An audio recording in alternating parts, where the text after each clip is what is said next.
From the outside, Mark's life looked perfect, but something inside him never quite settled.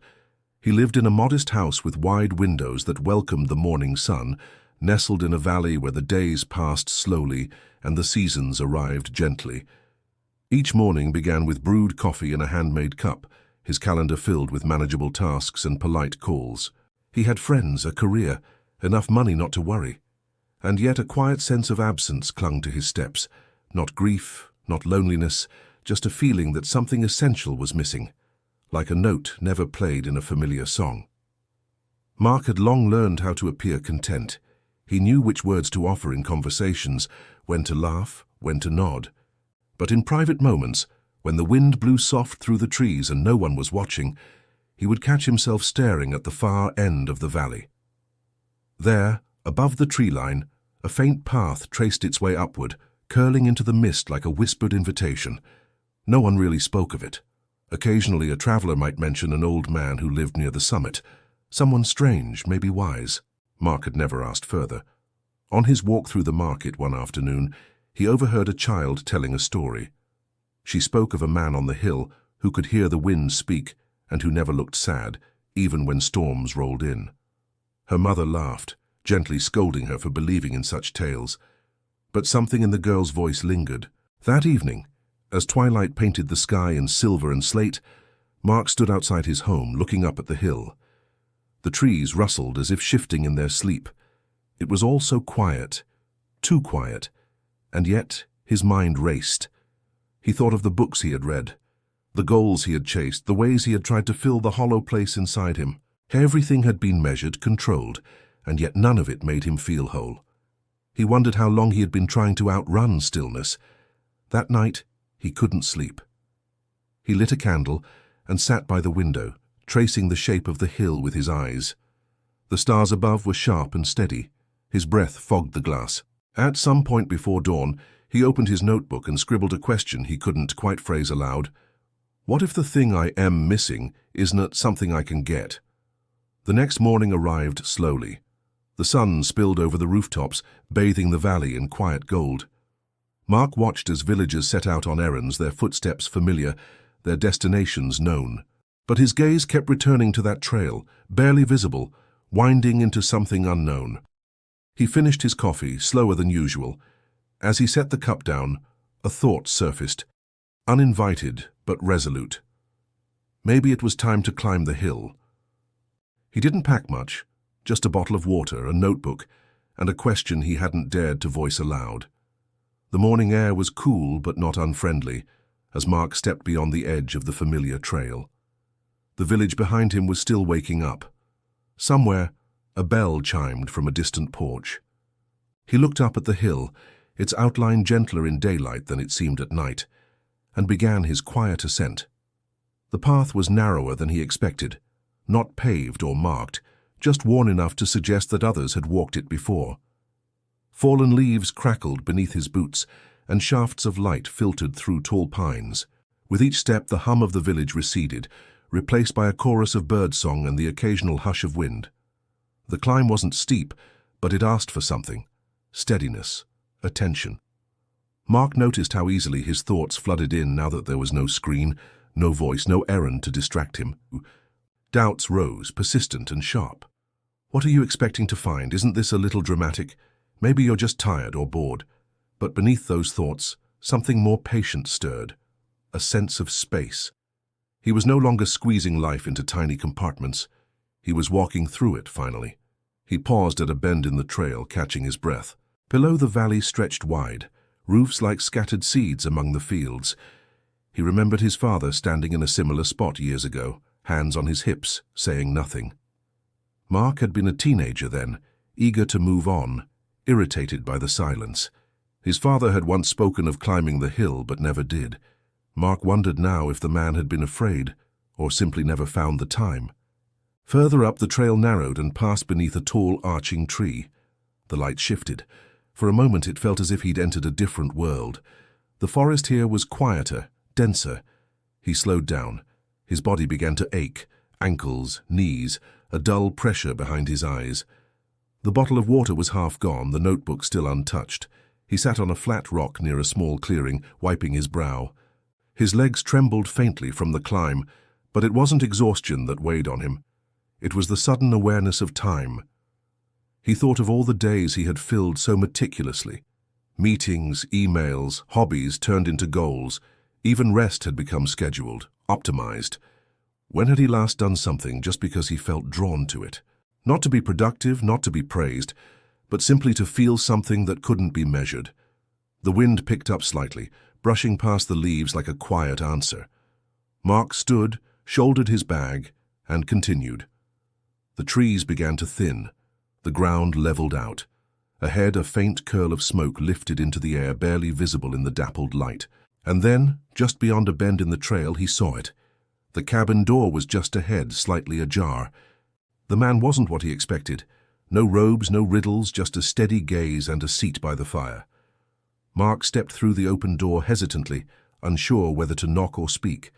But the old man only looked up from the kettle, nodded once, and gestured toward a wooden chair.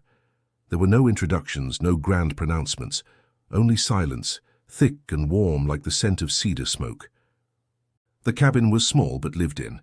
Its walls were lined with books, dried herbs, and small carved figures. A shelf above the window held a wooden bowl filled with smooth stones, each etched with a symbol, some stars, some spirals, some he didn't recognize. They sat without words for a while, the fire offering gentle crackles between them. Mark noticed the rhythm of his own breath. It came slower here, deeper. After some time, the old man handed him a small bowl of soup. Mark accepted it reflexively, though he hadn't realized he was hungry. The meal was simple: broth, root vegetables, a hint of something green and sharp. "It's enough," the old man said. Mark nodded, uncertain. Then, unable to contain it, he spoke. "I thought there'd be advice or a lesson or something." The old man didn't answer at first. He leaned back and looked toward the window. "You climbed a long way. Why?" Mark hesitated. "I don't know. I kept thinking maybe something up here would explain why everything I've done still feels empty." The old man looked at him, not with pity or curiosity, but recognition. "People come up here thinking they'll find something new," he said. "Often what they need is to notice what they already have." Mark frowned. "That's the problem. I have everything, a good life. People say I should be grateful. I just don't feel it." The old man tilted his head. "What makes a man thirsty isn't the lack of water. It is the lack of knowing what water is." He stood and walked to the shelf. From the bowl of stones he picked one and handed it to Mark. It was smooth and cool, with a simple circle etched at the center. "Gratitude," he said. "Not a feeling, a skill, one you practice like carving or listening." Mark turned the stone in his fingers. It felt oddly comforting. The old man continued, "You don't start by being thankful for everything. Start with one thing: breath, warmth, this bowl, this moment." Mark looked around. The fire glowed low. Outside, the wind had quieted. There was no music, no screen, no voice calling his name. And yet, he felt more present than he had in months. "I always thought happiness was something you chased," Mark murmured. The old man smiled faintly. "No, it's something you notice. When you stop chasing." Mark placed the stone in his pocket, holding it gently as if it might vanish. He didn't know what tomorrow held or what answers still lay ahead. But for the first time in a long time, he didn't feel the need to hurry. You won't need more until you see what you already have. That night the storm came hard, wind like regret, rain like old doubts. Mark stood at the small window and watched the sky unravel. Clouds churned like bruises, and wind wrapped around the cabin, pushing at the shutters with insistent fingers. The warmth from the fire seemed fragile now, the silence that had once felt sacred now thinning under the pressure of thunder. The old man had gone to bed early, leaving only a quiet, "rest well" behind him. Mark lay on a cot by the far wall, listening to the roof creak, the rain drum against wood and glass. He couldn't sleep. His mind, stirred by the day's quiet revelations, had found fresh restlessness in the dark. He lit a candle. Its flicker cast shadows that danced across the low ceiling. Outside, the storm deepened, and the wind howled through the chimney like a warning. He tried to distract himself, flipping through his notebook, rereading old entries filled with scattered goals and restless questions. But the storm insisted itself. It roared and rattled, indifferent to his thoughts. Suddenly a loud crack, then darkness. The fire flickered out. The candle trembled, then blinked into smoke. The power was gone.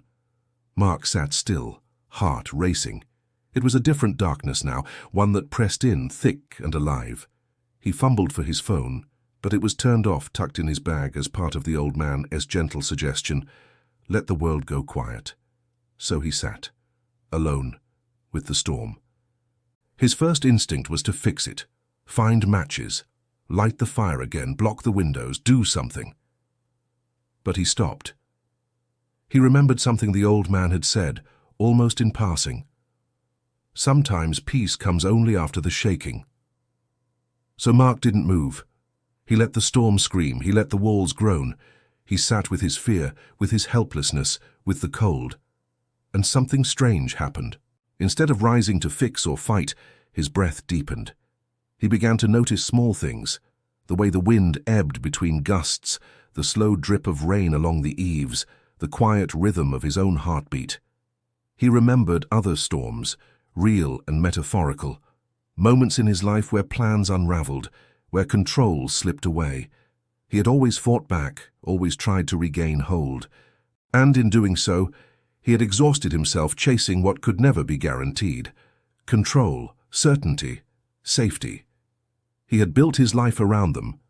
But here, in the dark, in the unrelenting howl of something far bigger than himself, he found, oddly, relief. There was nothing to fix, nothing to change. Just this, just now. The storm would do what storms do.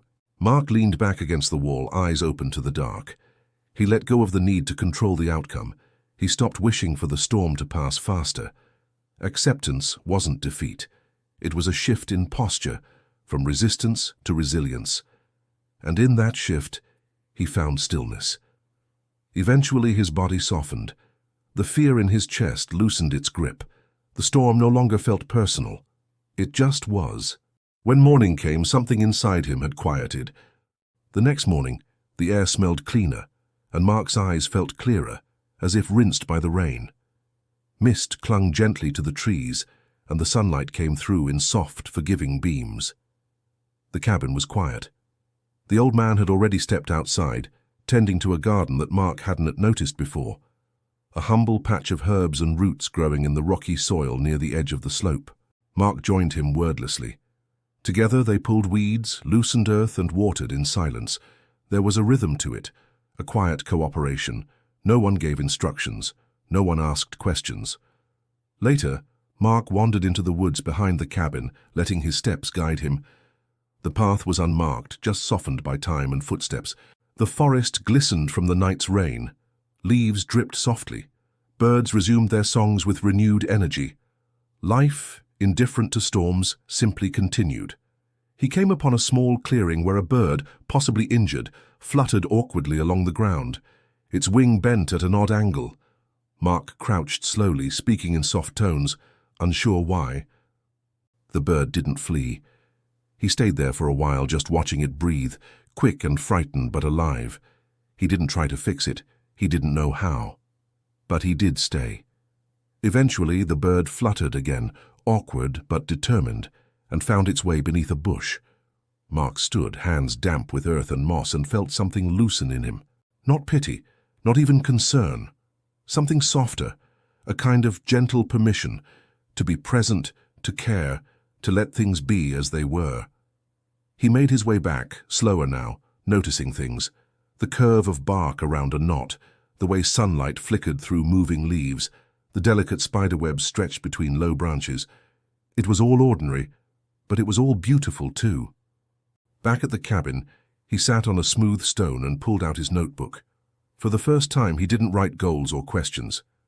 He wrote a letter, not to anyone else, but to himself, to the version of Mark who had spent years pushing forward, trying harder, looking for something to make it all feel right.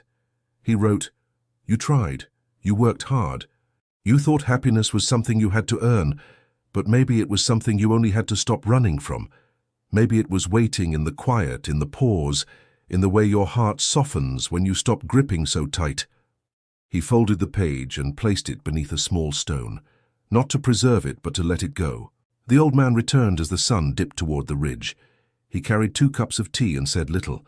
They sat together as light filtered through the trees in long golden rays. No need for conversation. No rush to explain. Mark didn't ask how long he should stay. He didn't ask what came next. Instead, he simply looked out over the valley, the same valley he had stared at so many times before, trying to understand what was missing. And when he looked at the valley below, it no longer seemed empty. He walked down slower than he came up, not from fatigue but reverence. The path was the same, but his steps were different. He noticed how the frost clung to the moss in tiny jeweled clusters, how the earth held the memory of last night's chill, how even his breath now felt like part of the forest's rhythm. With each step, he moved not toward something new but into something long forgotten, presence. The hill behind him faded into the canopy, the cabin now just a shape among the trees. The old man had watched him leave without ceremony, only offering a parting nod and a simple phrase. No need to climb again, just remember how it felt. Mark carried nothing with him but the stone in his pocket and the stillness in his chest. As he entered the village, the sun peaked low over the rooftops, casting long amber shadows across the cobbled street. The same neighbors passed by. Some offered a polite wave. Others didn't notice him at all. That didn't matter. He didn't feel the need to be noticed anymore. At the corner bakery, a boy dropped a bag of flour. Mark stepped forward to help, not with urgency or obligation, but simply because he was there. Their eyes met briefly, and Mark smiled. The boy smiled back. It was enough. He reached his home and opened the door. Everything was where he had left it. The cup still rested by the window. A faint film of dust had gathered, but nothing had changed except him. He didn't rush to clean, to unpack, to announce his return. He sat, let the light move through the room. He noticed how the floor creaked differently as the house adjusted to the cooler air. Later that day, a neighbor stopped by, an older man named Thomas, curious but kind. He asked nothing directly, just brought over a loaf of bread and said, "Haven't seen you around." Mark nodded. "Just needed a little quiet." Thomas studied him for a moment. "You look different, lighter maybe." Mark only smiled. "Feels that way." The days passed. Mark returned to his routines, but they no longer felt like repetitions. Each task was approached as if it were being done for the first time. Not because the actions had changed, but because the man performing them had. He still worked, still cooked, still walked the same streets, but there was no longer a desperate reach in his motions.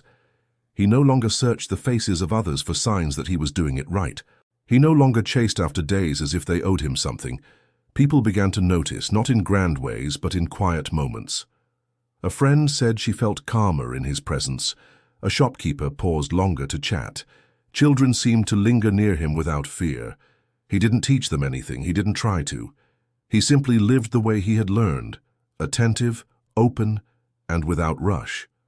One evening, he stood again by his window holding the same cup, watching the hill beyond. It hadn't changed, but now he saw it not as a challenge or a mystery, but as a place that had given him a mirror. A place that reminded him that joy doesn't need to be found, it needs to be remembered. He didn't need to go back, because what he sought wasn't there. It had never left. And now, it was with him. Happiness isn't a destination, it's the way you walk the path. What Mark discovered on the hill wasn't a secret, or a solution, or a step-by-step guide to happiness. What he found was something quieter, something stoic. He learned that happiness doesn't arrive with achievement. It reveals itself in attention. It lives in gratitude for the breath in your chest, the warmth of a shared silence, the stillness you carry when the world turns loud. The Stoics taught that we cannot control the storm, but we can choose how we face it. They taught that peace isn't something handed to you. It's something cultivated through acceptance, love, and virtue. And they reminded us again and again that true joy is never out there. It's within us, waiting to be noticed. Like Mark, you don't need to climb a mountain to find peace. You just need to stop running long enough to let the stillness catch up. So take a breath, look around, and remember, happiness isn't a place you reach. It's how you choose to walk.